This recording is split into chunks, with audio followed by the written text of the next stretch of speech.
Welcome. It is Geographically Challenged, episode number 46. We're diving into it once again. We got Pilski and Bleh as usual. Lots to talk about this week, so let's not fuck around too much because we don't have a huge amount of time. Bleh always has this like 1 hour cutoff. As soon as it hits 1 hour, you start getting these like little messages in the group chat, like, guys, I got to go do something or whatever. I don't know.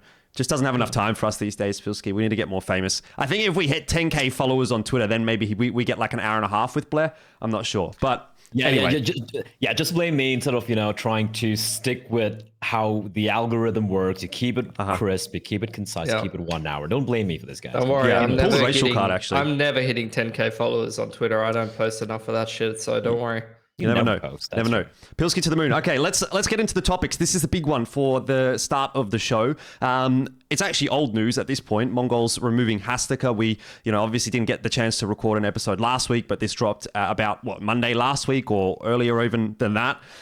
So I guess this was one that like everyone sort of saw coming a little bit, right? Everyone on, the Twitter sphere and talking about Asian Counter-Strike was basically saying, okay, Mongolz need to remove Hasteka at some point. And it almost felt like it was an inevitability. Now, the way that it's gone about is a little bit surprising to me, because if you remember when we were talking about this in the last episode, we were saying, okay, maybe it'll be Yami, maybe it'll be Score that's going to come in. But actually they've gone for Senzu, which I don't know what you guys think. I think that's an interesting choice. I don't have anything against Senzu as a player necessarily, but obviously there is that little bit of drama to talk about with him and the skins debacle that happened at NKT. I don't know if there's been like a resolution to that. Has he paid those back? Is he, being a nice guy, or is he still a bit, doing a bit of the dirty there? I would like to think that if he's now going to play on Mongolz, they would even have said something to him and said, look, you need to, as part of, I assume he's getting a salary, right, from Mongolz, probably pay these back because, it's not a great look, but I think just as far as an individual is concerned, he's kind of impressive. I think he's a pretty good player. And what I will say is that Mongolz, they always seem to have a pretty good eye for talent, right? The pickups that they have made have always impressed me. So actually, as far as changes are concerned, this is the first one in a while that has made me go, you know what? I actually like that from the gameplay perspective. Because some of the other ones were like, okay, well, I don't know anything about 910. I don't really know anything about Mizzino. But at least Senzu, we've seen a little bit from him. And we knew Hasteka was on the way out. So I don't know. I don't know if you guys agree with me, but I think this seems like a pretty solid pickup from my perspective. Yeah, it does seem like a clear upgrade coming in. But that being said, in Senzu, I've seen him play a little bit in NKT, right? I really haven't had a chance to look at a lot of his games. What we do know is he is very young. He is a very young player. And for Hasteka's roles, from what I saw him doing for Mongolz, it was kind of like this, the periphery player, right? It's kind of like the late lurk, kind of making plays, the passive entry, late lurk sort of guy.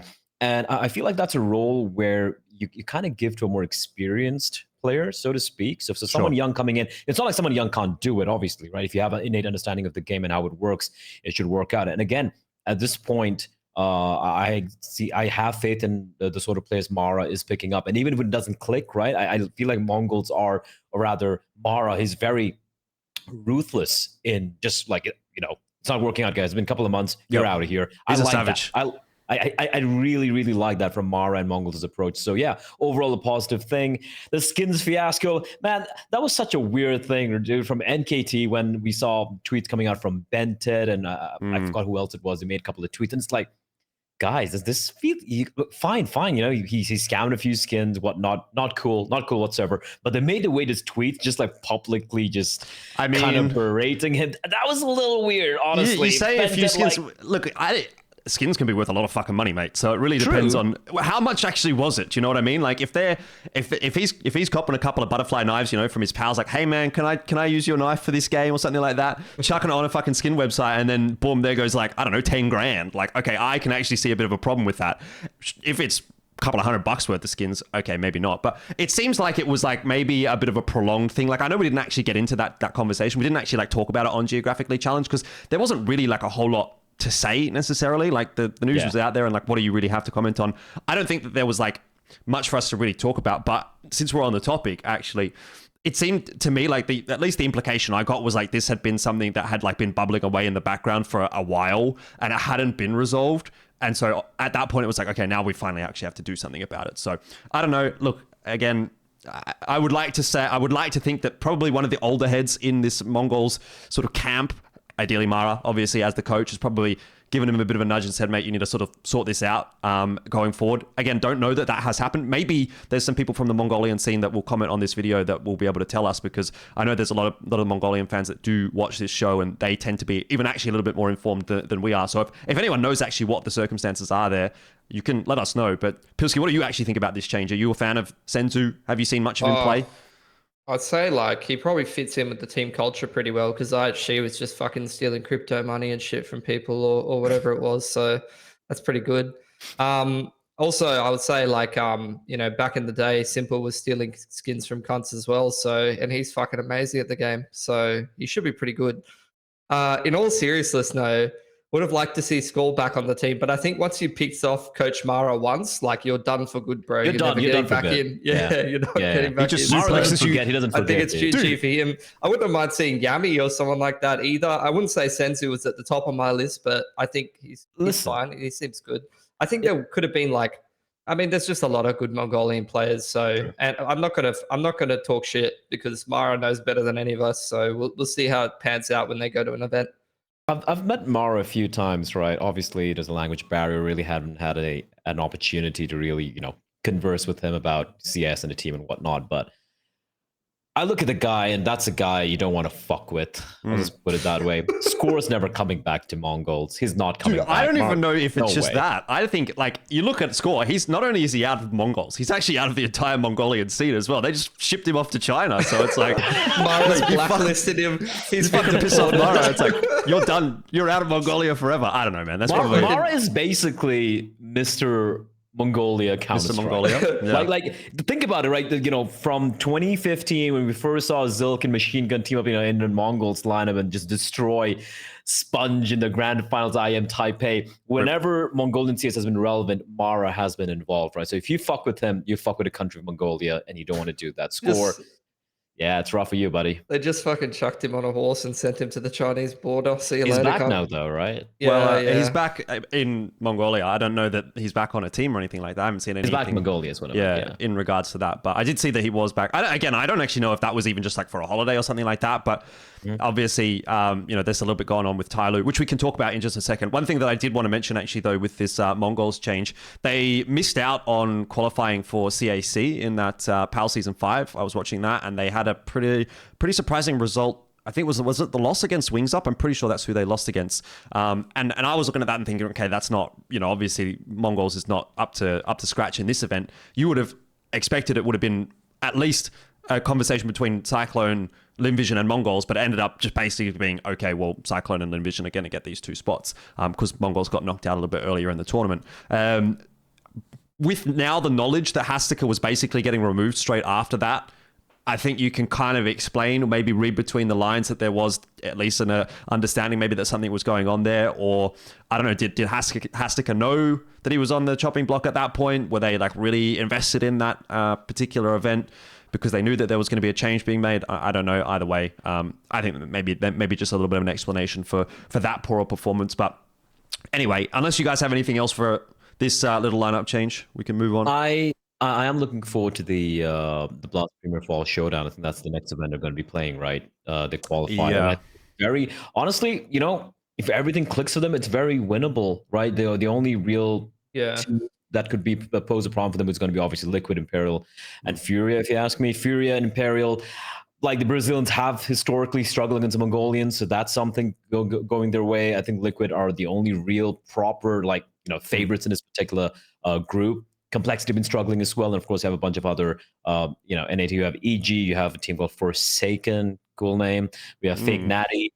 Honestly, I feel like Mongolz, if everything clicks, they got about a month to prep with this new kid. I think it's pretty exciting. It's online, which is kind of sucky, but I think it's a real chance here. Right, is it online?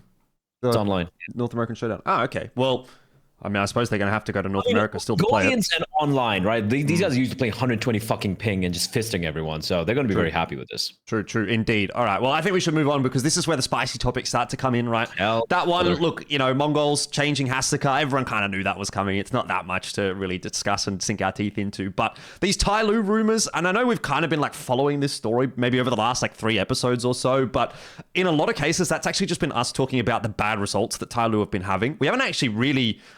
we haven't really gone in depth in what potentially might be happening with this Tyloo roster, but I think over the last 3 weeks or so, those rumors have really started to bubble to the surface quite dramatically. And it seems like, again, based on rumors, this is all rumors. We are in the business of discussing gossip and stuff like that on this show. Tyloo might be falling apart. From what I read, the coaching staff and the players have essentially been benched. And as we've obviously said a couple times as well, Score's now back in Mongolia, whether that's permanently, whether that's, just for a holiday, we're not too sure.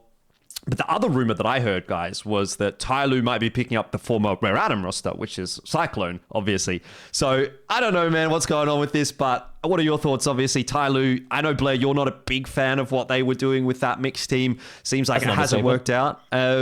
Would you actually like to see Rare Atom in Tyloo? I could kind of fuck with that. Absolutely. X-Rare Atom, I should say. I think there are a lot of layers to this, right? We just touched upon the first thing. When they built this roster and we saw Emmy and all these guys coming in, I've seen it so many times. You pick up some of these players from a lot of these Asian orgs. We saw it happen in India as well. All these Asian orgs, they pick up one player from some of the Baltic countries or that particular region, right? And they pick up their buddies. Like, hey, I got another player who could join on in. I'm going to get another coach as well, and it always fails every single time.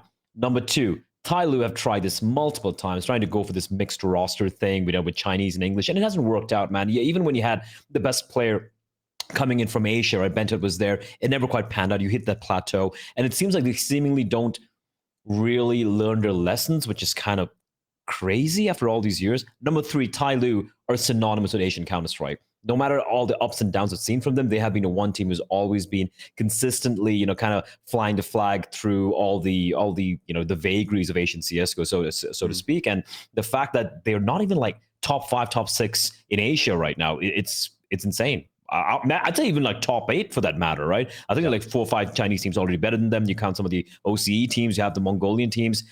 It's such a shit show right now in Tyloo that it's shocking. So yeah, I kind of expected them to maybe last a little bit longer, but they also realized with a second CS2 major happening in China, obviously it's going to be a massive shocker if Tyloo's not there at that major. So I think that them pulling the plug right now is ideal.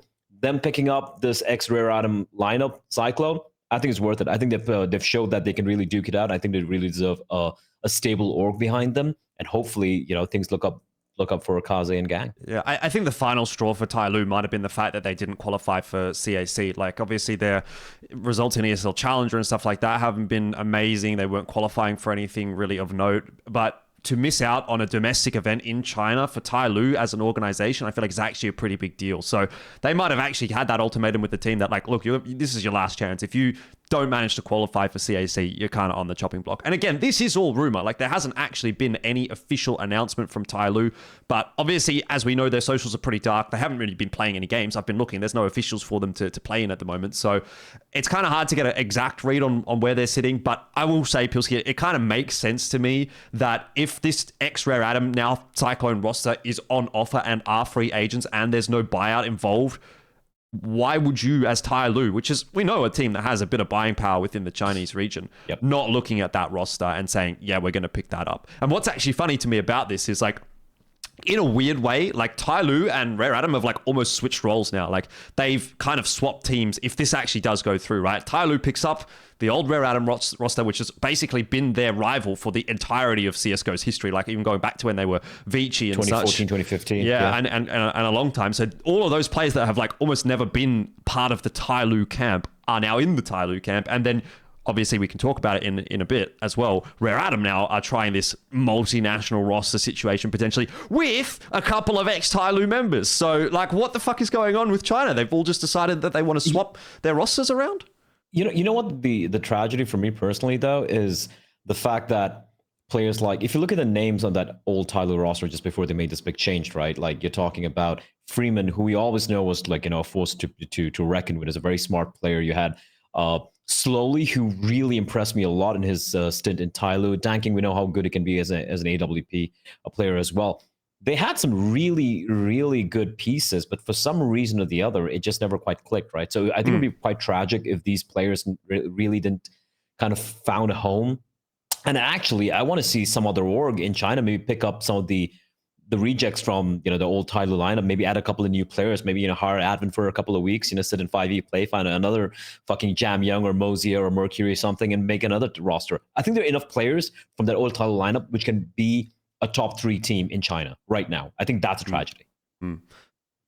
Yeah, I think the core of the old Tyloo roster seems to be just on the downward trend and not really having the results that they used to have. It feels wrong for like Cyclone to join Tyloo because they're obviously like their biggest rivals over the years, but they've just naturally kind of succeeded all of the Tyloo cores in terms of results. So I guess if Tyloo still want to maintain that brand, or even I wouldn't even say maintain because it's in the bin right now, but maybe salvage that brand of being the premium, Chinese CS team, then picking up Cyclone is the perfect move, to be honest, to kind of try to bring that brand back a little bit. I think it makes sense in terms of what the orgs ethos has always been about. I'm definitely going to need to see some worse decision making though for it to be on brand. The calling needs to go in the bin a little bit more for Cyclone. Otherwise, it's not going to feel right for Tyloo to be making such good reads all the time. Just need to remove Advent, bring in some European IGL. I'm sure that'll work. It'll be totally fine. No, put somebody back in the team and get him to IGL and let's run it down. One thing that gets me actually though is that if this is going to be the change, why did it not happen already, right? Because like Cyclone, they've just finished playing at Pro League. There's definitely a world where you could have just got a bit of goodwill early on in the piece there if you're Tyloo. I suppose maybe it would have been a bit too soon. Like it's all sort of still maybe being figured out in the background. And I think actually really for Tyloo, the big focus, again, if this all plays out, would be to have the brand for CAC, which is that event in China. I think that's what they're really going to be focused on, if anything. So from what I've heard from a couple of sources as well, for a lot of these orgs right now in China, the next immediate focus is the Shanghai CS2 major happening in just about a year, right? A year and a couple of months, maybe. That's nothing in esports time. So I think a lot of these changes are coming to effect very early on or abruptly rather because of that on the horizon. Okay. So yeah, but Tyloo, I guess instead of just trying to rebuild everything from scratch, which you've tried right now, it's failed spectacularly. No one saw that coming, right, guys? So yeah, picking up Rare Adam is just a no-brainer for me, honestly. You pick him up, maybe I would love to see Advent get back into the, just be a coach altogether, but I just can't think of any other IGL. Don't say somebody. I can't think of any other IGL who could fit in those shoes. Maybe get Captain Mo back. Let's fucking get Captain Mo back again, right? And Advent and Captain Mo, they're like, two enemies unite. It's like Apollo Creed and fucking Rocky going up together against Mr. T or Dolph Lundgren and Rocky 4, and they unite and they make Chinese CS2 or Go great again. I'd love to build that happen, Chinese man. super team again. Xiao Saga used to frag in the RGL role, but he's kind of burnt toast. Who's surely someone from Wings Up or Envision, right? Dude, like who IGLs those teams? I don't think you can take someone from Envision though. Like if I'm in Envision right now, am I going? We might actually be the #1 team in Asia. I don't know if I'm moving over to Rare Adam or Tyloo. The thing is with I mean, of course we're going to talk a little bit more Pro League a little bit later on, but like the thing with Advent's calling, it's like bad or anything. I just feel like there needs to be another fresh voice coming with some different ideas, and maybe that can work well together. 19 years old or something, isn't he? The coach, so it can't get much fresher than that. Yeah, well, you know what I mean. Yeah, like it's a different pair of eyes, right? I think Cammy's just kind of helping Advent. Advent's obviously still the overall big brain, dictator for the team, and it works a lot of the times. But many times I'm also like, what the fuck are you guys doing? Why are you overthinking some of these rounds? Why are you? Yep. Sometimes you play super disciplined Counter Strike, and then sometimes everyone just over peaking for no reason whatsoever. And there seems to be like a lack of consistency in how they play. If they're playing consistently over peaky, super aggro, I get it. If they're playing too safe, I get it. But it's like this mishmash of 2 or 3 different styles. It just seems to rear its head at the wrong time. So I just wish someone was there with Advent telling Advent, buddy, what are you doing? I think part of the issue is that they're one of those teams that when things start to go wrong, they don't have anything that they fall back onto comfortably. And like for me, they panic or whatever. It's not a call. I don't think it's a tactical calling problem. Like at least, I have some experience like coaching and doing IGL on like a much lower level. But for me, when I watch them do shit like that, it really like seems like a structural problem where they're panicking in the mid round or the players individually are making bad decisions in the structure of the call. And it's like less of a bad decision making. Although Advent does have some bad calls from time to time, you can never make the perfect calls all the time, right? And I think he does a pretty good job, a much better job of anybody else in Asia. So I think it'd really be down to maybe there does need to be like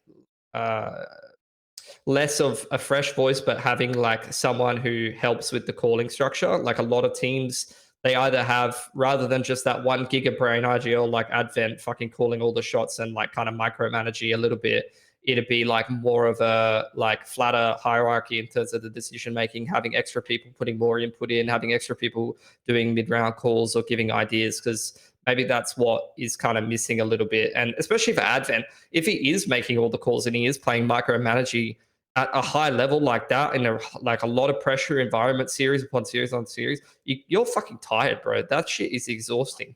Like you just cannot keep that up for like that long of a period of time, especially when you're the underdog and they never win an easy game. Like every game is a fucking grind, bro. Yeah. I mean, they did beat, what was it, 9Z pretty convincingly in that one map, right? And then it lost convincingly the next two ones. Yeah. Okay, let's get into this in a little bit. I mean, add on one thing to what Pilski said. I think that also the other problem for Cyclone is the fact that all the other players you have, like I wouldn't swap anyone out. I think everyone's fantastic in the roles. Mozia, Mercury, Kaze, and Jamyang. But the problem here is all these, apart from Kaze, who obviously played in the Malaysian teams, before he joined Vici back in the day, but he's also a very quiet person. He's not a guy who's going to be giving or calling in game. He's very, very tempered, very calm. And the other guys, they really haven't had any real, I mean, I know they played in a couple of teams here and there for Mozia and Mercury, but they haven't had any real pro experience. They come from pugging, and Advent's team has been their very first pro team. So they don't have that other experience of like, hey man, we tried this out in our old team and it worked out. So they don't have that working for them. So now you're like, okay, who do we replace? No one. All of these guys are fucking fantastic, right? So the only option is maybe a new coach, an EU coach coming in maybe, or an IGL replacing Advent going to the coaching role and a scouting role, whatever. There is a fix there. It's just about finding that one guy, Jordan. Maybe. I don't know. We say the same thing every episode. Nothing ever changes. And so I guess we just have to keep... learn Mandarin if they pay me enough. I'm sure they would, actually. Chinese, buddy. I'm sure they got a bit of money. Lots of fucking Chinese, motherfucker. Let's go. By the way, we will talk about their results at ESL Pro League a little bit later on. So if you're interested in that, either stick around or just go click on the timestamp down there. Because there's a little bit to dive into as well there. But before we do get there, I do want to kind of keep going with these juicy topics, these weird rosters. And the reason that I wanted to talk about Tyloo first and sort of tie that into Rare Atom is now because of this now rumor that is coming through for Rare Atom, which, by the way, even got an article on HLTV. So like, it's not even as if this has been officially announced or anything like that. An actual announcement that they've made is that Twister and Peku are going to come in as the coach and the assistant coach or analyst or whatever that may be.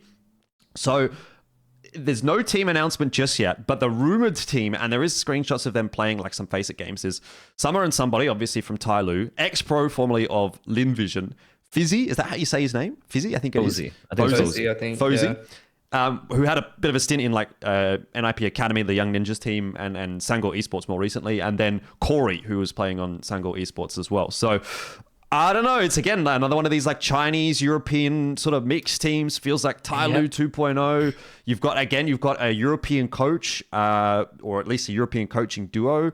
Twister used to be the coach of Yano, which is like not a bad team actually. I was just watching them play in one of the Blast qualifiers, and they go all right. So I mean, again, it's like very similar to what Tyloo did when they brought Letney in and sort of built this mixed team. The interesting thing that I have to sort of touch on here to sort of set you off, Blair, is I saw your tweet about it. You said Rare Atom is trying to compete with Tyloo in making the most what the actual fuck rosters on Twitter, like, a few days ago. So maybe you can start this conversation. Have you got any more faith in Rare Atom doing it right than Tyloo, or is it just like Tyloo 2.0?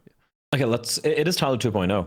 It literally is. Firstly, like I said, I've heard from various sources, like all these orgs like Rare Atom and Tyloo, everyone's scrambling to have a proper competitive roster coming in, for the CS2 major. And the first thing you do is you get a coach who is perma-banned by Valve for the entire coaching bug thing. Now, I'm not necessarily a big fan of like how some of those bans are given out by Valve. I feel like some of them shouldn't have been banned for as long as they have been, or being perma-banned. I think this was one of the, I don't know if my memory serves me correctly, but I don't think he was as scummy as some of the other coaches who deserve to get banned longer, right? But now you're getting a Valve banned coach. You can't be even standing in for the major. What the fuck are you doing?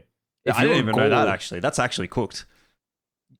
If your goal is to play, to be playing in a CS2 major happening in Shanghai in about a year's time, and your coach is someone banned by Valve permanently, hoping that maybe the ban gets revoked for CS2. I mean, it's so just weird, man. Yeah. Okay, but what I actually don't get about this is if you're going to go to all the effort of making this team and you had the Cyclone roster, Rare Atom was Rare Atom, right? This is like, in theory, the best team in China. It's about as good as you're probably going to be able to get as Rare Atom, unless for some reason something just clicks with some international players. How much money are they putting into bringing these players and coaches over from Europe? What's the investment there? Is there not enough to keep the Rare Atom roster in Rare Atom? That's my point. It's like, why would Rare Atom, ex-Rare Atom, leave the organization? They don't seem to have had any issues with the organization. At least I haven't heard anything about that. So I assume it was a monetary issue. They asked maybe for more money. Rare Atom said, no, we can't afford that. We don't want to afford that. You're not worth it. Whatever. Go find somewhere else. Fair enough. And then you're going to try and pull this kind of a team. I mean, surely this is costing more than a team full of 4 Chinese players and a Malaysian player. Like, you're bringing over international players, you're bringing over European players. They're going to have higher expectations, I think, than what your domestic Asia players are going to have. So if you're putting all that money into this, then why not just keep the old roster? Yeah, I think like at least Twister has some like experience like coaching at tier 1 with like the Finnish rosters and all that kind of stuff. Like at times he has been like the coach of some pretty good teams in Europe. So I think he's kind of like the biggest addition that I see, but I didn't know that he was permabanned. I thought that after he served out his ESIC ban that he was going to be able to play again. But I guess for some coaches or like Valve has revoked it, haven't they? Like in some cases they have allowed coaches to come back. I think they did for is Furious coach Gary? Isn't Gary allowed to play? Is Gary allowed to participate again? Yep. And so is this one, Robin. Yeah. So I don't know. Yeah. I don't know. I guess maybe it's a case by case. I'm not sure. I think, he could definitely be decent. Summer and somebody's been out of the game for ages. Summer's been decent. I think Summer's always been like a decent player to have in the team. I think X-Pro's been decent. At times he's been quite good. Wait a second. Hang on. Decent. They're all decent. But that's what I'm saying. The European players in particular, I don't understand why you're choosing those players because like they're quite mediocre in Europe. Like no disrespect to those players. They're probably like decent, going to be decent in Asia, but like you got to pick better players than players who played in like Sangal and teams like that, because those are teams who they even play in things like CCT and all that kind of stuff. And they sometimes don't even make it past like the round of 16, like it's not like they're bad. They put up decent numbers in Europe. They can definitely like go positive in Europe, but then it's not like these are players that have really achieved that much outside of maybe Fozy standing in tier 1 for NIP and all that kind of stuff. So I just think if you're going to make the investment, why is it such like an average mix? Like I think Twister, fine. Summer and somebody, I'm kind of fine with that. X-Pro, I'm fine with that. But the European editions need to be better than this to make it interesting. Like, when we had like that rumored roster, Tiger roster with like Smear and Snappy, and you're like, okay, if you're going to bring some European players on, they've got to actually be good. Like, these guys are not bad, but they're not good enough to beat Rare Atom. Like if you're going to build a team in Asia with European mix and sacrifice the communication, they have got to be better than Rare Atom. They've got to be better than Mongolz. They've got to be better than Linvision. Like I don't see this team beating like the top 5 or 6 teams in Asia. I don't see them beating them. I think honestly, I just feel like it's just bad management. Sometimes I think we just overthink things and be like, oh yeah, why did they pick these players because of this and that? I think just bad management. I think Rare Atom just went, hey, Tyloo are doing this. Fuck it, we'll build our own roster as well. And then, they talk to Summer and somebody, and then somebody's like, yeah, we can make it great again. We can make Rare Atom fucking awesome. Gonna get all the old boys back together again. And then these 2 players, these 2 EU guys, I agree with you, Pilski. Also, they're probably cheap. They're actually probably really cheap if you think about it. Sangal, I feel like there's almost even better Chinese players you could pick up than these guys in Asia.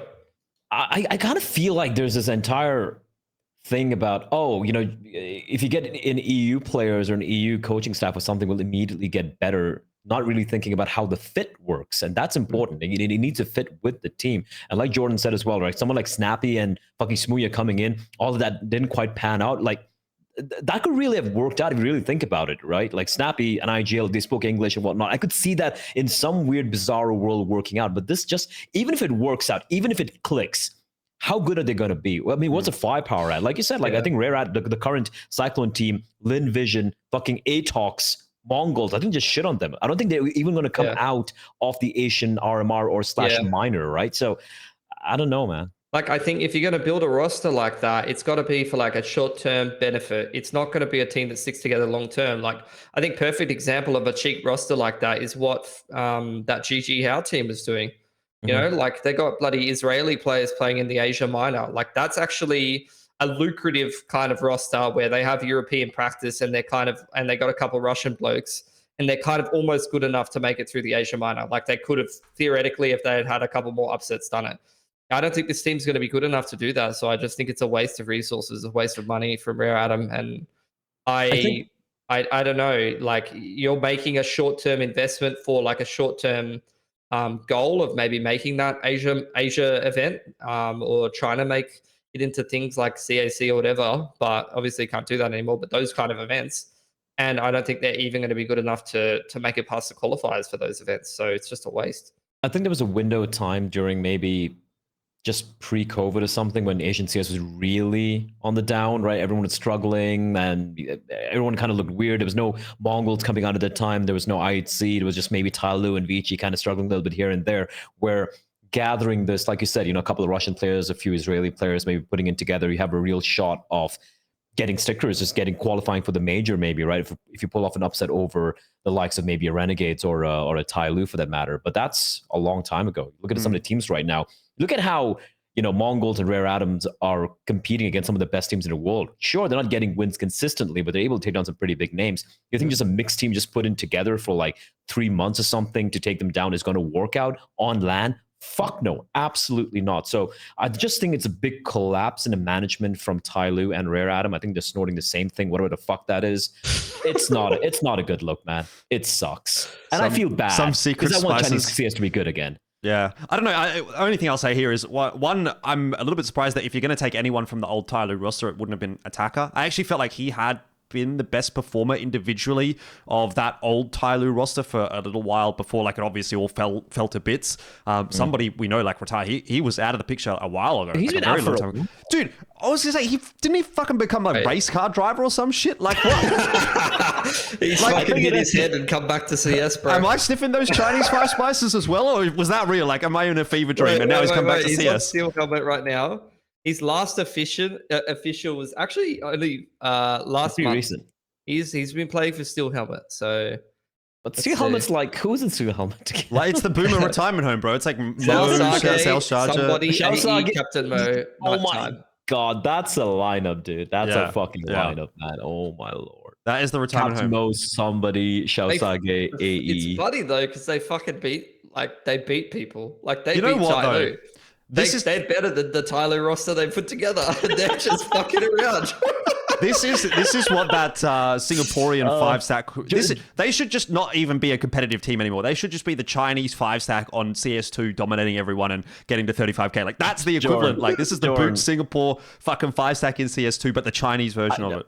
Jordan, I need you to somehow like edit in this this match page on the in post, right? Like the matchup between Steel Helmet beating the current Tyloo roster. It's just so funny, dude. It's just so fucking funny. All right. Well, I mean, it's on the screen now for those of you that are watching, so I have no idea what it is, but I hope it's pretty funny. I'm ready for them to beat this new Rare Atom roster as well. Like, they'll beat them too. Maybe. Guarantee. Well, I mean, they have lost somebody, so that'd be a problem. Maybe. They'll just get some other correct. I did make like a bit of a meme tweet last night saying, there's only one man who can save Chinese Counter-Strike again. There was somebody's picture there. But honestly, and ironically, I feel like it could happen again, man. Like, that guy. Oh, fuck off. He's a special case. Fuck you, Jordan. Let me You're a special case, mate. I've been watching your downfall on Twitter. Like, slowly but surely, there's been like this downward spiral of more and more depraved tweets. What was that I saw this morning? Hang on a second, Pilski. I don't know if you saw this one. I'm going to have to pull it up. Oh, okay. Let me just read this to you. Hang on, I'm getting it. You're going to love this. If you haven't seen it. Oh, fuck, Inside the mind of a fucking madman. You better not have deleted this one. Okay, here, I've got it, all right? Have you seen this fucking little meme that's gone around these days, Pilski? Where someone's like, she did this and then... it's Maui Snakes. It's Maui Snakes. Maui's done it. Yeah. So Bleh's done an Asia CS version of it. She mosea on my kaze until I jam young. Like, come on, man. That's a bit mid. It was a bit mid. But the good reply was... Like, until I advent? I don't know. What's your... Okay, Jordan, fine. Give me your take on that. Seek help. That's my take. Search help, as Search help. Anyway, swiftly moving on. I think we're done shitting on Adam for now. I'll just say the good reply to that was from Note. I got to give him a shout out. That was a good one. She jackoed on my Maui until I blare. I think that one went hard. That was good. That was actually good. That's solid. I retweeted it as well.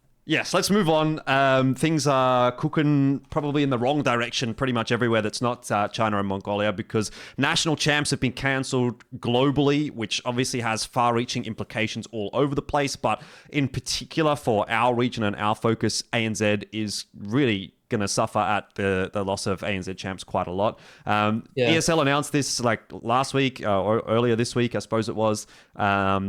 They said in 2024, it's the end of National Champs. Basically, whatever seasons are currently running, that's the end of Nat Champs. Those are going to play out in a couple of regions, and some of them are just not even going to have a final season, basically.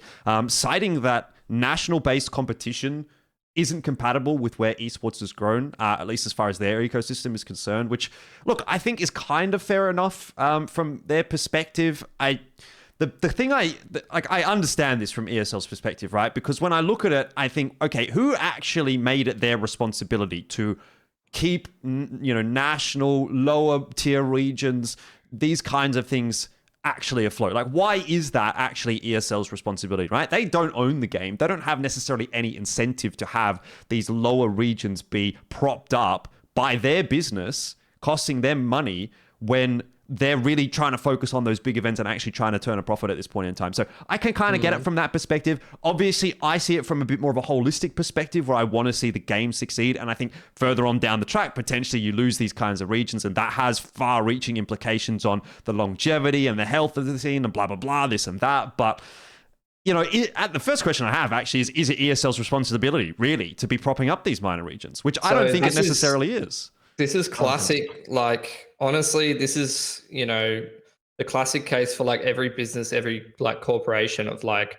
what is your responsibility? Is it like your bottom line, or is it, other goals like being responsible for like having social responsibility or environmental responsibility, whatever like thing, whatever goal you want to insert there. In my opinion, I actually think that when you are the biggest company in the space, and that you are the biggest entity in the space, it is in your interest. I wouldn't say it's your responsibility, but it's very much in your interest to keep all of your stakeholders happy and to make sure that there is a grassroots scene, and to have all of these competitors actually be nurtured and have the community be, supported. So I think that as the biggest player, like in the market, it's in their interest for the market to be like a healthy place for people to compete. To be global as well. Yeah, to be more global and to grow, and that will actually contribute to like the longevity of the industry, and they will directly benefit from that. But obviously, when you have these financial pressures and being profitable, and especially for them having being owned by these massive shareholders who have direct seats on your board and stuff, I don't know how much influence they have into the company. I haven't even looked into any of that kind of stuff, but obviously, it's about, I guess, what their interests are. And for me, seeing these kind of things makes me sad, because it makes me realize that they probably care more about running these events and about the tier one than they care about the overall like community, and they expect someone else to pick up the pieces. They did say that they want to support like the lower tier TOs actually putting this kind of stuff on, but I need to like see it in the future to be comforted by that statement. If they're going to do that, see these kind of things said all the time, and then like nothing happens, and it's not going to be better than it was, at least in Australia. In other regions, maybe things will actually benefit from this, but for us in Australia, I don't think that it will get better. I think that the product will be worse for everyone overall, because Champs was 100%. like pretty good in Australia. It was amazing, but obviously there's the reasons why it didn't go ahead.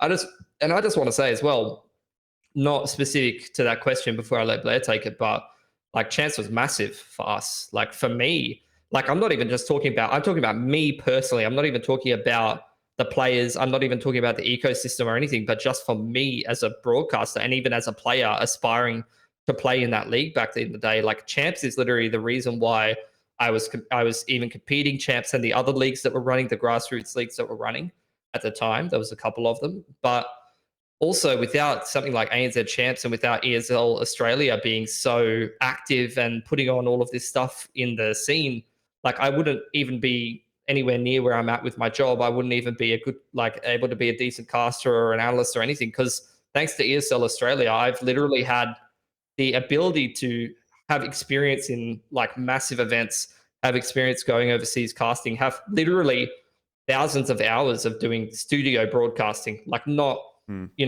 sitting online, producing my own show in my bedroom, not working with some producer from another country on a show that like, is doing not overnight super professional and delayed you're doing and an blah, blah, overnight blah. or it's bad conditions, like legitimate studio broadcasts that are of a very, very good quality and are produced correctly, and learning how all of that stuff is run. So without ESL Australia, I wouldn't be shit.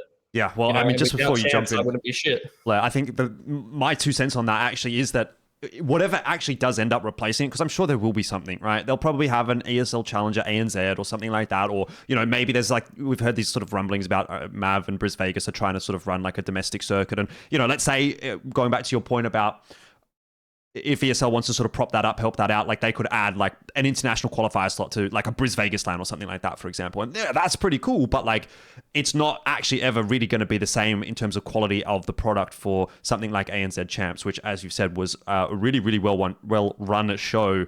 From a studio perspective, you had professionals, everyone knew what they were doing. It wasn't a fuck around like what a lot of other leagues and tournaments are in our region. Not going to name names, but the other issue that I could see potentially is if it does end up going down like that ESL Challenger route, for example, that's all run globally, right? That's not run at all by the local partners. It's not, AU has nothing to do with that. And I think you also lose a lot domestically when you've got a global sort of overlord running that product, and kind of, they're doing it. And to be fair, I think they do a reasonable job actually with ESL Challenger, but the level of care, which to be fair, sometimes wasn't actually quite there with ANZ Champs even itself, is certainly not going to be there when you've got someone over in Germany or Poland or whatever it is looking at what's happening in AU. Like they're not on the ground. Boots on the ground is really what's going to make the difference. And I don't think they're going to have that same level of care. So at best, I think we're going to have a product that is not going to be as good as what ANZ Champs is. So losing that Champs, I think, is a big deal for the ANZ region. But anyway, Blair, I mean, what do you think? Have you got anything to say here? Because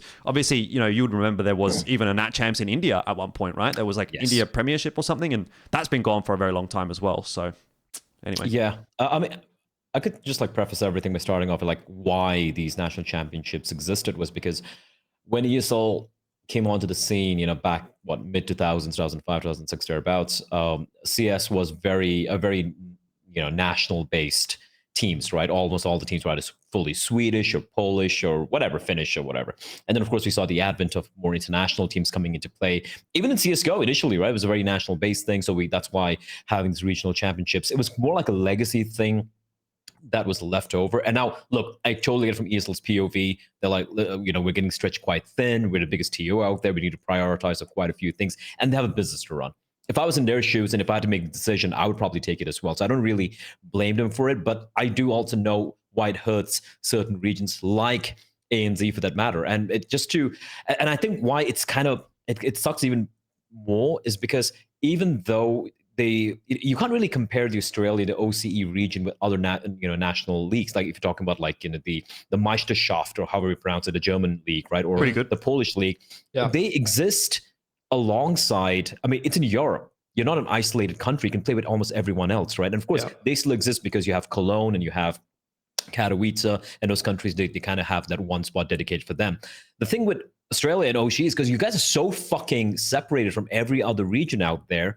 It's an entire continent not really having that Premier League, so to speak. And that really sucks that honestly really sucks. So I feel like that should definitely be addressed, especially I'm okay with them removing this from, I guess, the rest of the world, honestly. But for Australia, I really feel like ESL maintaining that thing, it's just good for the ecosystem. And I can kind of relate to it because when ESL India Premiership, as was known back then, when it was running from 2015 to like just before COVID, right, till 2020 or something, it really, even though it wasn't like top tier competition or whatever, it allowed me to have, you know, consistent gigs taking place over there. Sure, the level of CS was bad and whatnot, but it really helped build an ecosystem where the TOs, some of the orgs, the sponsors, whatever, people learned from these events. It really helped them really get better at the job. Because I remember doing the first ESL India Premiership, and I remember how atrocious the production was. Everything was atrocious. Oh, yeah. Then I saw the ESL India Premierships at the very end, right, you know, just before COVID, and I'm like, things have improved dramatically. The production was really on point. Games were running well. It looked like a proper event, and that's because the same guys were running it. It got better and better. And even though the Premiership died off after post 2020, the same guys are running all these big esports events happening in India, like, you know, the PUBG Mobile guys or Free Fire or even Valorant, and you can see the long-lasting effect that the ESL India Premiership has had on the ecosystem of Indian esports. Maybe not for CSGO, maybe not for CS2, but at least for esports generally as a whole, right? So it's really, you know, it does suck, but I get it from ESL's perspective. But I particularly feel for Australia, you know, losing that legacy, because ANZ had that legacy, it had that name. Even though I don't watch a lot of like Asian CS or Oz CS a lot, when the ANZ finals, the playoffs show up, I tune in, man, because I'm like, this is something that means a lot. 17 seasons behind. Yeah, that's legacy right there. One season less than Pro League. Like that's rough, dude. I really feel for you guys, and yeah, I really feel this should be really addressed, and I feel like ESL will really miss out on not continuing this thing, having the people, you know, people have put in so many years and hours over in Australia, not to kind of lose this as kind of like a livelihood. And it can be self-sustaining if played right. 100%. And I feel like this should be separated from this. They made this global decision to cancel out, to stop doing this national championships. Understandable, but you cannot look at Australian scene as like a national championship. It's a very isolated continent on its own right. And like, for example, in Asia, you still have the Asian League, right? You still have EPL Asia, whatever, happening. Because Asia, we can still play with each other with a reasonable degree when it comes to ping and whatnot. But Australia is just too fucking far away.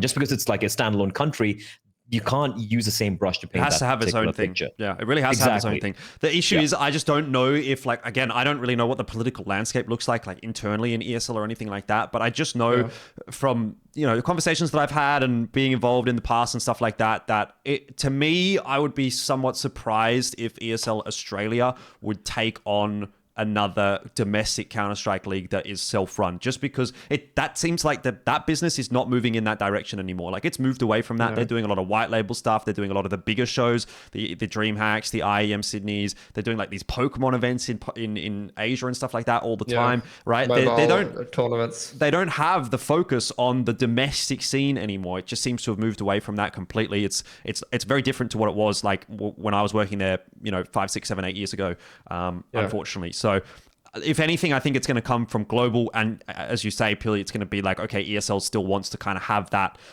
ability to sort of keep some of the scenes afloat. But because of what I've said before, I think it is more of a...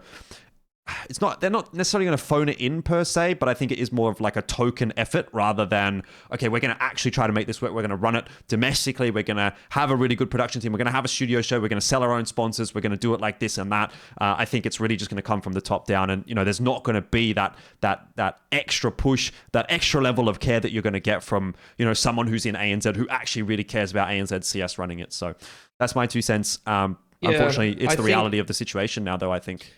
Yeah, and I can understand why it's like ending and why it's not sustainable. And I agree with Bleh. Like, you know, even just stepping away for a moment from the question, like, is it ESL's responsibility? Like, the national leagues, at least here in ANZ and surely in other countries, like you said, Jordan, and even you brought up Bleh, is like, they've created such a big like ripple effect in terms of fostering talent in the scene of players and getting interest like internationally from other continents in CS, but also like, you know, building people's skills, like building my skills and building the skills of production staff all over the world. And I can understand it because it's even a big thing in like the normal kind of other industries where companies, they feel hard done by when they train people up and they just fuck off and do other things, you know? So it's fair enough for them to like feel like their investment is like not paying off for them. But yeah, I'd love to see something else replacing it in ANZ, something else replacing it in Asia, although that's been dead for a while. I'd love to see something else come up for that. And, you know, it's just, I'm very pessimistic because I think like more often than not, this gets fucked up. Like almost every time this gets fucked up. So I'm very, I'd be very surprised if they get it right. And I think that to get it right, you need some degree, exactly like you said, Jordan, of like localization. There needs to be local players involved and they need to be supported in the right ways. And I'd be very surprised if they get that combination of things right. Even in general, like ESL as a company have moved away from those local offices. Like, I don't even know how many offices they have around the world anymore. Obviously, we know ANZ still exists, or AU as it is. But there used to be like a North America office. Like, does that still exist? Or is everything really just like in Germany and Poland at this point? It kind of seems like, oh, they have the studio in Sweden. But like, if you used to remember, like there would be like, there was ESL. Was there ESL India at one point as well? ESL Indonesia, like ESL Malaysia. They had all these local offices that I can just add in one thing as well. Like Nodwin Gaming running from India right now are the best and biggest TO in South Asia. I might even say even Southeast Asia, actually, looking at the scale of some of the events they've run. They've even run events in Dubai and whatnot. They ran ESL India Premiership because they were kind of like, they co-owned a property of ESL India alongside ESL. Yeah. So they were basically running all the ESL India things. They got fucking so much better by doing all these events, you know, for all these years as well. So there's a lasting legacy of positive impact that the championships have had, at least in my experience in India, and of course in ANZ as well. Yeah, so I mean, anyway, my point with that was that I think Australia is actually in that unique position where it is actually really one of the only few remaining local offices in the world that ESL has that kind of operates in almost a standalone sense. Like, they are still the ESL business, they're all integrated that way, but it actually still kind of operates in a lot of cases as its own entity. And so I think we kind of got away with things like ANZ Champs for a little bit longer than some of the other regions that, for example, again, like ESL India and Indonesia and Malaysia and blah, blah, blah, they all just kind of got cut off at the legs, right? And I think it's because of the strength of the Australian business that ANZ Champs even lasted as long as it did.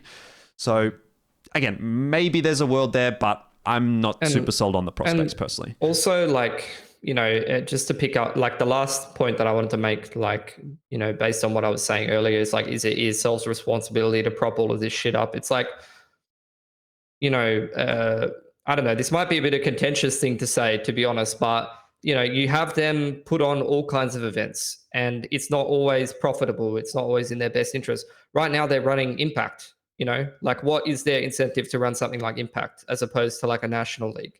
And I know what the case is for it. You know, obviously they're trying to promote, you know, more female participation in the scene, but that's not a profitable thing. That's probably not a sustainable thing either. And I think, you know, to say that stuff like that isn't their responsibility, it's more just what their choice is as a business at the time and what their interest is as a business at the time. Just to interject there, I feel like, in the case of Impact, right? Like obviously, you know, they have their reasons to do that as well, but also the money coming into Impact would not be going anywhere else if Impact didn't exist. Yeah, like the sponsors coming in for Impact, right, are there for Impact. If Impact didn't exist, they're not going to be putting that money in ANZ or Katowice. So I think it's like a little different in that particular case. But it still takes resources away from other things, and it's still, you know, some another interest that they've chosen as opposed to other things. And I guess in that case, if it is more financially profitable, then fair enough. But I think I get your point, though. Long term. Like it's not about, okay, why are they giving money to the girls, not the boys? So that's not what you're saying. You're saying that what you're saying is that if they wanted to, and if they wanted to make something happen domestically and nationally and actually have it be viable, I think there is actually a world where you could do that. Like if people were trying hard enough, right? If you had guys locally in AU, if you had guys, people, you know, surely in Germany and stuff like that, ESL Meisterschaft was running pretty well. UK Premiership, like that was getting pretty good viewership. That had a LAN final like last weekend or something like that. If there was enough interest in the business to make those at least break even, I think there's a way you could do that. If not make them Well, yeah, profitable. They it's have been just about profitable in the whether they past. can find commercial ways of bringing in the money for it, and they found a way to do that for Impact in terms of getting like the sponsors, or they've Exactly. made it financially profitable enough. So who's to say that there isn't a way to monetize a commercial league in Asia or something like that? If they can find the right sources. Universities and have it be like, okay, we're going to have volunteer staff running the broadcast, for example, and training up university students, something like that. I think there's definitely a program there that, look, anyway, I don't know. I think we're getting a little bit into the weeds here, to be quite honest with you. I think there's definitely... It's a passionate topic. There's worlds where this could have happened. Obviously, it hasn't happened. I just want to see what will happen next year, because all of this conversation that we're having, it might be a moot point. If something drops next year and we're like, holy fuck, that's sick. Like, okay, fuck ANZ Champs at that point. Maybe they did need a fresh direction, something like that. But we'll have to wait and see until that before we make too much of a comment. Anyway, TLDR is, it sucks, but it is what it is. Nothing we can do about it. We just have to move on. And rest in peace, 17 seasons of Australian Counter-Strike. That is a legacy that I think we will all at least remember. But again, it's maybe the right time to do it with Counter-Strike 2 coming out fairly shortly. You'd hope that maybe with that they can build something up from the ground up again and have it be the CS2 equivalent of what ANZ Champs was for CSGO, if that makes sense. So anyway, look, we're definitely getting deep into the conversation today. We're 55 minutes in, so we've got a couple more topics to touch on before we do say goodbye. ESL Pro League so far, I don't think there's too much really to sort of touch on necessarily as far as Greyhound and Rooster are concerned. Didn't really do anything to impress too much. Greyhound beat Orcs, but, whatever. Rooster didn't get themselves a dub. Forget about that. Cyclone... Oh, I don't know, man. What do you have to say about this? Because last night I was casting another show, but I was watching the old Cyclone game, and I was thinking, watching that overpass, I was like, great. Actually, they're finally going to do it, right? An Asian team is finally going to do it. There hasn't been an Asian team actually at an ESL Pro League playoffs ever. No, never, ever. The closest, I think, was Renegades of Season 8, which is a long fucking time ago, by the way. We're in Season 18 now. Jesus. So like 5 years ago. And I remember that there was plenty of Asian teams in the playoffs of ESL Pro League Asia. So I don't know if that's true, Jordan, honestly. Okay, well, I'm just going to have to fact check myself on that one. But if we're just talking about legitimate ESL Pro League global events. Whoa. No, around the legit. No, it was legit as fuck. I miss it, just by the way. Here's the thing. I am going to give... I'm going to be a little bit more gentle with Cyclone because I really liked what I saw from them. I really like what I saw from them, right? Apart from the final 2 maps I saw yesterday, apart from that second half of Inferno. It hurt me. It physically fucking hurt me is how bad it got, right? But before that, they were fucking legit good. I really loved the comeback they had against, who was it? What was it against? Imperial, right? Imperial, yeah. That fucking crazy comeback that they showed a lot of fucking composure.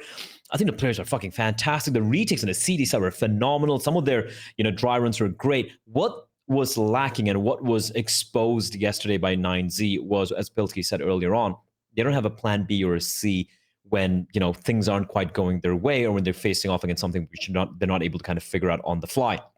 That, in this team's particular case, it's going to get better with more competition. Imagine if they're playing more like pro league like events like CCTs or whatever for a couple of months online, doesn't matter, in EU, they would be so much better so quickly. So in the case of Cyclone, even Avon wasn't a bot in the server. He was fucking fragging, man. The guy was dropping bombs. I was saying that too, right? I was like, man, Avon's having a good tournament. And then I looked at his scoreboard and he was like 9 and 10. I was like, wow. Okay, he's not actually, but he's actually going okay. You know what I mean? Yeah, and that's the thing. I don't think as a team overall, individual, no one really gonna kind of fail, so to speak. But it's just that, when the pressure really got on, that's what happens to this fucking team all the fucking time. They get to the very end, and then the pressure gets to them, and they need to be in more pressure situations. That only happens by playing more events. I think they need a little bit more time here, and I've been saying this for a while. I feel like they need a little bit more time with good competition. Not just going back to China and Asia and playing again. They need to play in EU. This is a team, if they're able to just boot camp for a couple of months, before a next big event, maybe play all the CCTs and watermelon cups or what the fuck ever is happening over there in EU. Watermelon cups. Or pineapple cups or whatever. All the fruits. Play all the fruit cups. All the tropical fruit. And they will immediately, you can see that there'll be that switch being flicked in the minds of all these young players. They'll be like, listen, guys, are actually really good. We have a good idea, and they get immediately better. So I'm going to be okay with this. They haven't played on LAN internationally in quite a while as well, right? They've been struggling a little bit domestically. They still have what it takes. I think Mozia, Mercury, and Jamyang are absolutely the real deal. Jamyang's been a real deal for a while, so I like what I'm seeing from them. Yesterday fucking sucked. I really hope that they get picked up by Tyloo, and Tyloo's like, all right, here we go, boys. 2-3 months in fucking EU. And also, if CS2 comes out, you got so many young players on this team. Okay, maybe not Kaze anymore, but Kaze is still pretty fucking good with the AWP, he was man. Doing all right. He was doing all right this event. Yeah, this is a core. I think they might have. No, I think they are the strongest rifling core in Asia right now. I was thinking the exact same thing actually last night. I was thinking if I had to do like, if we would, I don't know why I was thinking about this completely randomly, but I was like, actually, a bit of an aside, the very first Geographically Challenged we ever did was for a minor. Like we did it, we recorded it because there was like some Asia minor happening. None of us were working it. That's kind of where the High Rush You Cunts meme came from. And we just wanted to like give our thoughts on it. And I was thinking about that and I was like, man, if there was another minor happening like right now or about to happen for the major at the end of the year, I'd be thinking, okay, what would I actually say about each team? And I was thinking about for Cyclone, I'd be thinking like, this is a really good team. Maybe they're the best in Asia. And I was thinking to myself, I was thinking they might actually have the best rifling core in that Asia RMR, like including the ANZ teams, including whatever other fucking teams you get from Mongolia. So it's funny that you also brought that exact same thing up after I've thought about it last night. It's just like, I just wanted to back you up, because we're homies.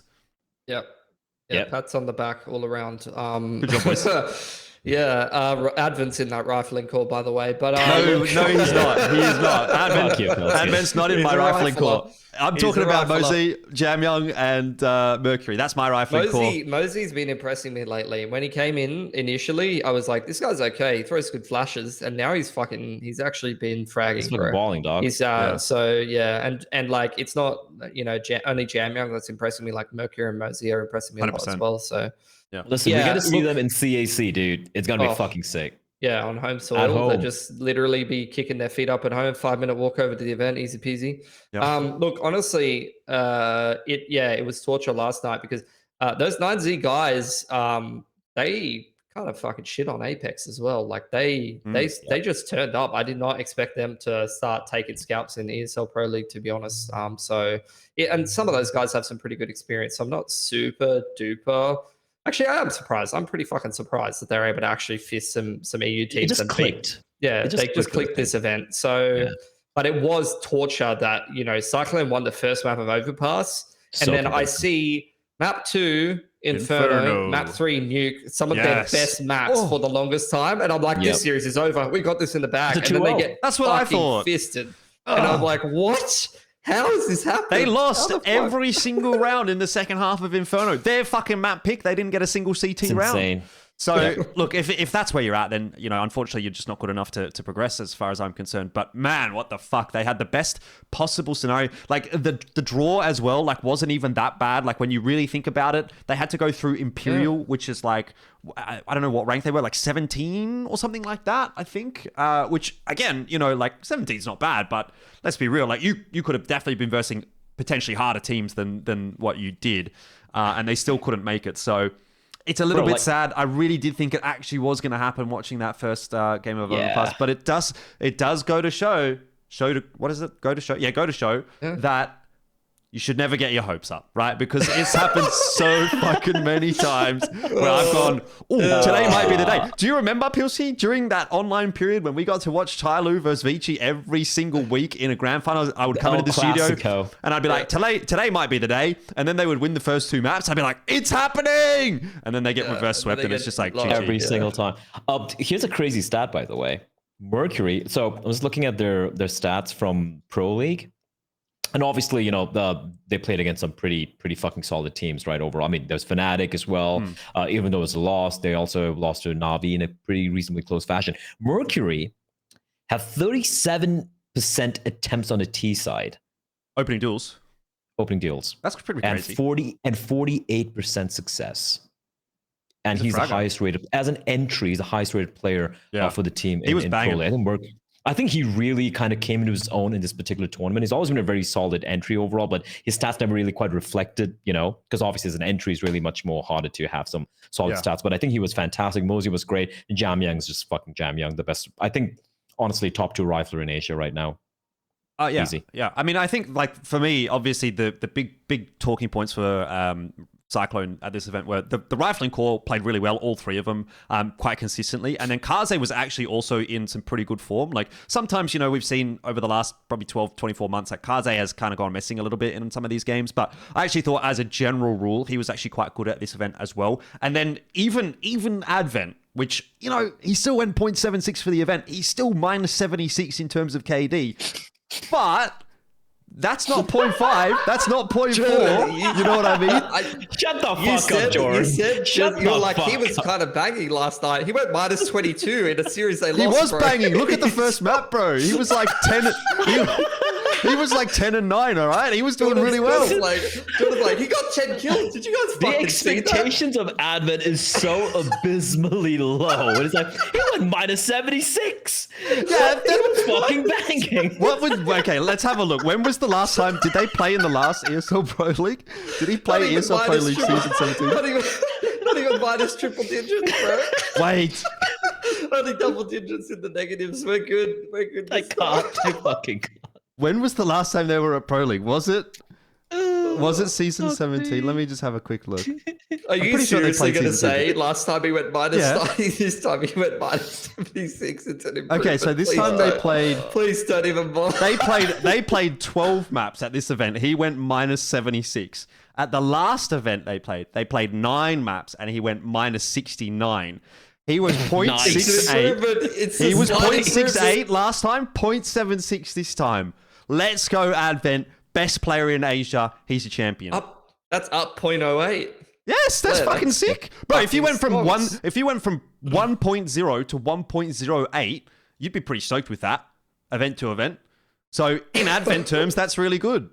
Listen, in the past 4 events I've played, I'm going to list this out, all right? Pro League, all right? You got the Perfect World Premier League Season 5, which you came second in. The 5V Arena Asia Cup, the Blast Premier Qualifier, and IM Sydney Asian Close Qualifier. They came second in all these 3 events.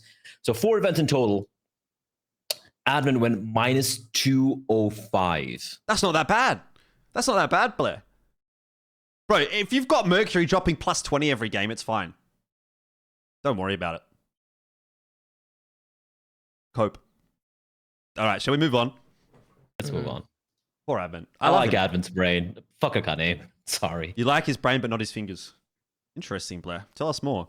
Okay, anyway, CS2, how's that going in Asia? I wanted to have a little brief touch on this one as well, just because it's been a little bit fun for me. I don't know if you guys have been keeping up with this, but the Boot Dreamscape boys are back, mate. We're seeing them playing in the Singapore 5-stack. They are or were, I don't know if they are currently anymore, but Bobosaur was the first player to 35k. Tommy was the second player to 35k. I don't know if they are still currently number 1 and 2. I think they actually have been dethroned. I think someone else took the first spot. But for basically like the first couple of weeks of this whole thing, they were at the top of the leaderboard, which I will say it's not an amazing achievement when you're 5-stacking as former pro players in Asia, in MM, and versing unranked shitters and literally running at them and 13-0ing every game. In Singapore. 0 ping, by the way. Let's not forget that. But hey, I mean, it's still cool to see some Asian players grinding the leaderboard. And I actually wanted to get your thoughts on this, Pilski, because I know you've talked about this all the time. You go, these Asian guys, they love grinding the ladder in Valorant. Everyone loves fucking Valorant. Oh, yeah. So what is it? Is it actually something you reckon might actually make a difference in CS2? No, it's not going to make a difference. I set you up perfectly. That was the alley-oop. Yeah, it's the same thing people say to me. It's like, if I get fucking Radiant in Oceania in fucking Valorant, people go, yeah, but you're playing people without hands. So... No, but that's not what I'm talking about. I'm just talking about from the perspective of, does it incentivize more players to play? More players to play? I think it... Like are there those nerds that are going to go, all right, I want to be number 1 in the world? Yeah, you'll get some young guys who are going to grind the leaderboard. So yeah, I think it will incentivize more players to play. That's cool. And they do love grinding the Valorant leaderboard. It's impossible actually as a player, but from my perspective as a player in Oceania, if you play we're probably not going to share. We're not going to share leaderboards with them, which is good actually, because in Valorant the leaderboard between Asia and Oceania is combined. It's APAC. It's impossible if you're in top 50 or something as an Oceanic player, or top 10 or something, you did pretty good, bro, because they get so many more games. Like if you get a high rank in those, you're in like a fucking 30-minute queue. So I think for CS2, I'm hoping it'll have some of the same transfer as in what Valorant has, because they definitely do play quite a lot and do grind the ladder quite a lot, and you do get a lot more pugs. I don't know what the state of pugs were like in Asia. Probably Blair has a bit more to say on that in terms of like, you know, how many people actually played MM and played pugs. Although I will say, I do have 100% win rate in Asia in pugs. So playing with Sample 4 tiny one. mouse pads put together in the ESL Malaysia studio. That was amazing. Yep. So I think Cash. we played That was against Cash QQ as well. I remember the map. No, it was Overpass. We played against. It was Cash, dude. Was it? It was Cash. 100% remember this. Really? I remember we played against QQ. I was so bad. I remember that. Against QQ, yeah. And I literally was just using 4 tiny mouse pads put together like this, and a mouse I've never used before on like fucking 100 FPS. And I was like, how am I fucking owning people in Asian Face It? This doesn't make sense. Just the best. It makes no sense. Look, the leaderboard's always going to be a good thing, right? Obviously, more people are going to be playing. We can clearly see some of the old guys playing as well. I've been playing a lot, and I mean a lot, of CS2 right now. But has launched Counter-Strike Global Offensive. I see that every day. And it's been fun, right? It's new. I still feel the spraying is fucking horseshit. It's garbage. And I'm an old man. The op behaves very differently as well. But look, that's fine. Other people are enjoying it. They're playing the game. That's good. I'm playing a lot on the Mumbai servers and the Singapore servers. It's 50-50. Sometimes I get Singapore servers like 40 ping, and I get like 30 ping to the Mumbai servers. It's filled all the time. I get games like this, like super fast, super quick right now. Okay. So at least in India, it's a good thing. A lot of like games happening in Singapore as well. Apart from Bulbasaur and Tommy and all these old school guys playing, you can see a lot by the way. Like, Pog. What's up? Splashky by the way as well. Splashky's map is fucking sick. I think it was number 1 for a very brief period there, like for a couple of days or something. I'm not sure. I think it was Bobo the whole time, but anyway. Yeah. All right. It's also really funny how some of the Reddit guys like, who are these guys? Like, are these guys cheaters? I'm like, no, they're not. You don't understand. Dude, you know what happened? I actually I saw someone tweet like, the leaderboard or something and talking about it. And then some guy like replied like, oh, who are these guys? And I said, oh, it's like all these. He said, who are these guys? Like, are they cheating? I said, they're not cheating. They're like former pro players or something. And he's like, oh, so just because they're pro players doesn't mean they can't be cheating? I'm like, are you fucking stupid, cunt? Like, just stupid fucking cunt. Yeah. They are all streaming their POVs. If you really are that interested, you can go and watch them. B, the fact that they're former pro players, probably does mean they're not cheating, because A, why the fuck do they need to? They're already just better than everyone in the region. And B, what's the point, right? I mean, they've worked all that time to get that good. It's so stupid. To cheat in CS2? Yeah. In beta? To get 35k in beta? Like, no one gives a shit, bro. But you're going to get reset, by the way. Yeah, also that. So it's just so dumb. There are some absolute cookers. Yeah, people are fucking stupid at times. But look, listen, right now it's looking good. Right. The only problem for me is I think CS2, because of I know there are a lot of videos out there, Reddit posts and whatnot, that when your latency is over, like when it pings over like 50, it's rough. It's fucking rough. Unlike in CSGO, because I used to play a lot of CSGO with the boys, right? Harry, Hugo, these guys. I'll be playing out of EU. I'll probably find a Frankfurt server with them, matchmaking, face it, whatever. I'll get like 140 ping, which honestly, I mean, it's pretty rough, but it's still playable, right? You can still have a reasonably okay time. In CS2, if I have like 70, 80 ping, dude, like I don't know what the fuck's happening. I can't hold an angle. I'm just getting deleted. Well, is that a ping thing, or is that just CS2? Like the whole holding the angle discussion? I think it's a CS2 engine with the ping. Yeah. I think it's very similar to Valorant. Pilski can probably attest to this. Playing higher ping in Valorant, it's way harder than playing CSGO with the high ping, right? So I think that's... actually. I don't know about ping, but I do know that wide swinging is fucking like imba in Valorant. Yeah. Like you literally just want to swing. Like people literally have a peak invented where you swing as wide as possible until the other guy starts shooting at you, and then you counter strafe and shoot him in the head, and it's like that's OP. Stupid. Like you literally just keep going. You don't stop. You don't like peek out on the angle and stop. You literally go like this, and then you stop. Like you wait until he starts shooting at you, and then you kill him. And so it's fucking extremely effective. It's extremely effective. Well, I would hate that to be the case in CS2. Again, it's in beta. I know, like it's insane to me, and this is not about like Asian CSGO or CS2 in general, but more like it is fucking mind-boggling how many people are just losing their shit over a fucking beta. Guys, it's a fucking beta. It's been open beta for like a month, like less than a month right now. Like, calm your tits, guys. Like, I'm sure it's going to get fixed. And even if when the game launches, there's going to be a few problems. There will be a few teething issues. Remember how bad CSGO was as well? But if you look at the way the bugs getting fixed right now, instantly, almost seemingly by Valve, it's already in a much more better place than CSGO ever was for the first 1 year or so. And I'm just saying this, calm your tits, sure things going to be fixed. And the fact that people are getting, making their voices heard is a good thing. It's about make your voices heard, be a little, be a little pissed off at a couple of things, but don't lose your fucking mind over some of these things. I'm sure it's going to be fixed eventually. Like, this is the best case scenario. What are they going to do? Like, fix whatever bugs that devs can find on a small scale and release it way fucking later, or release it right now so fucking broken, and then every tournament is bullshit. Like, all the pro players are getting fucked over. Like, everything's broken. Like, this is literally the best case scenario. What they're doing right now, they're doing it perfectly, which is get as many people to fucking release it wide scale, get as many people to test it as possible, and try and fix shit on a big scale. There is a deadline though, right? Because I like the fact that they set themselves a deadline, because the RMRs, can you just go back to the minors? It sounded much more cooler. Yeah. The minors are going to be happening in Jan, late Jan or whatever for some of these guys. The online qualifier is going to start by January, right? Yeah. I mean, the thing is, like, they have a deadline, but like, do they really? Because couldn't they just say, "Oh, actually, we're not ready. We're going to make it CS:GO again"? Like, they could. They could possible, do that, right? Which I really wouldn't be surprised. It would definitely deflate some of the momentum for sure. Have you guys seen that Twitter meme where it's like they meant Australian summer, which is actually December to February? They were being serious about that. Valve has. Sorry, Gabe has a house or something lives in New Zealand. Yeah, but New Zealand doesn't have summer. That shit's just cold all the time. Like, they don't even have that. I've never been there. I wouldn't know. But you know what would be really cool, guys? I'm just saying, if according to if it does release by the end of this month, or maybe like the end of Pro League, after Pro League has to be, right? Has to be after Pro League, right? Or maybe they're like, okay, we're going to release it fully, but we're going to allow Pro League to end. Maybe just start ESL and be like, hey, you can have like this thing going on for like a week or so. But the release, and we have fucking Sydney. I am Sydney. In CS2, but it's going to be a fucking clusterfuck shit show, and I'm all for it, baby. Let's fucking go. I don't know, man. That seems like a pretty quick turnaround. I think it's a pretty quick turnaround. I would be surprised, personally. Not that I know anything. So you're saying you're clapping and you're going to be the laughing. last big international CSGO LAN? I am Sydney is the last big international CSGO LAN, except for CAC. CAC is the last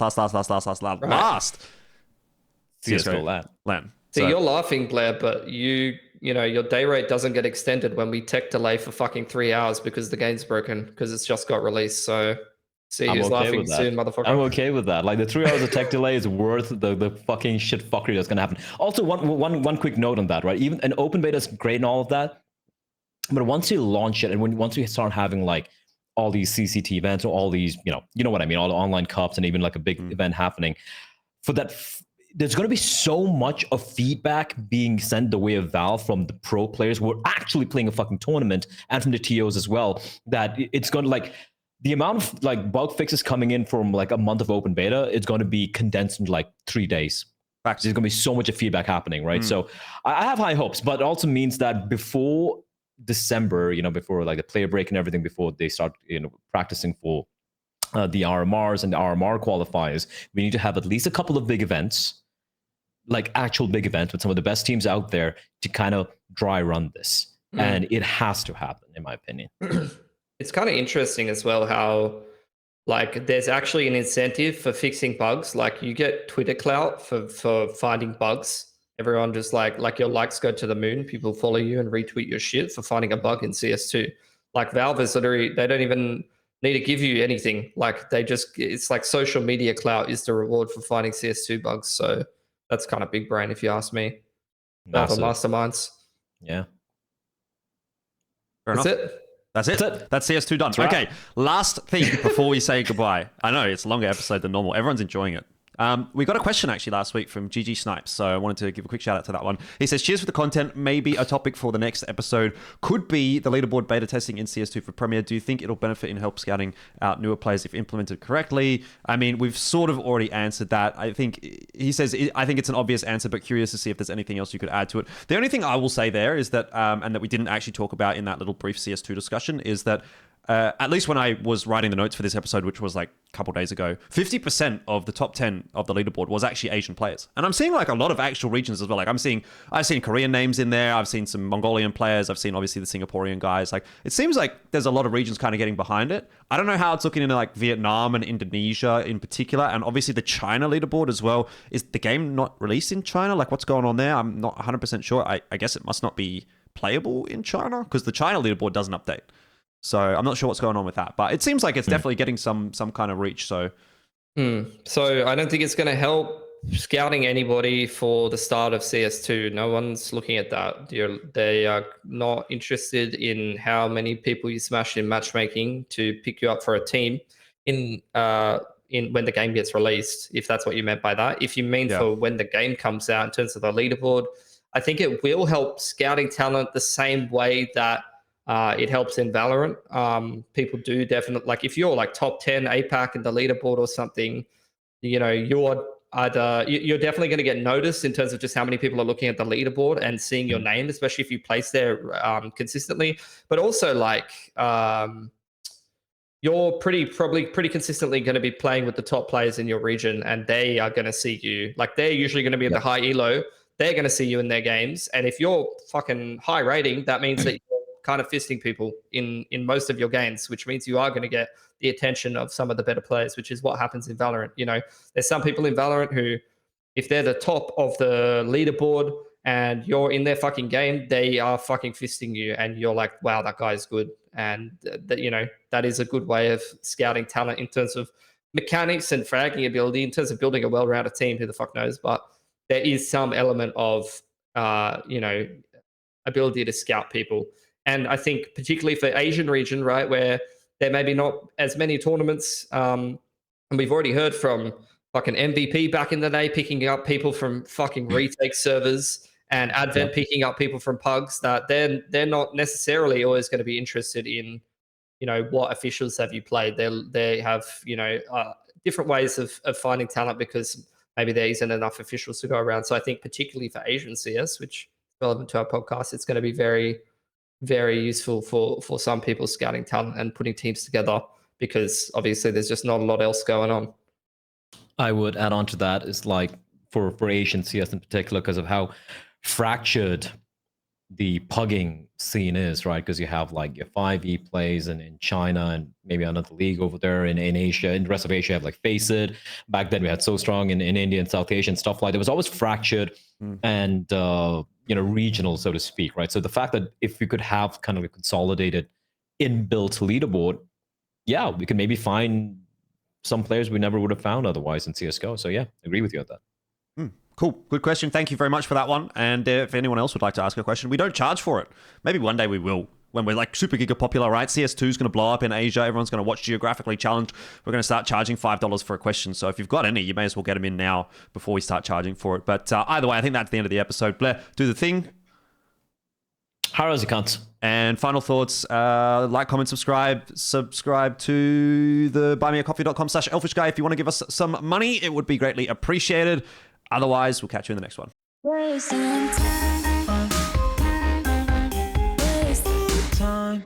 Hey guys, just at the end of this video, I'd like to give a quick shout out to Jean, who is my first supporter on buymeacoffee.com. If you'd also like to support me financially or any of my content, make sure to check out the link. It is in the description box below.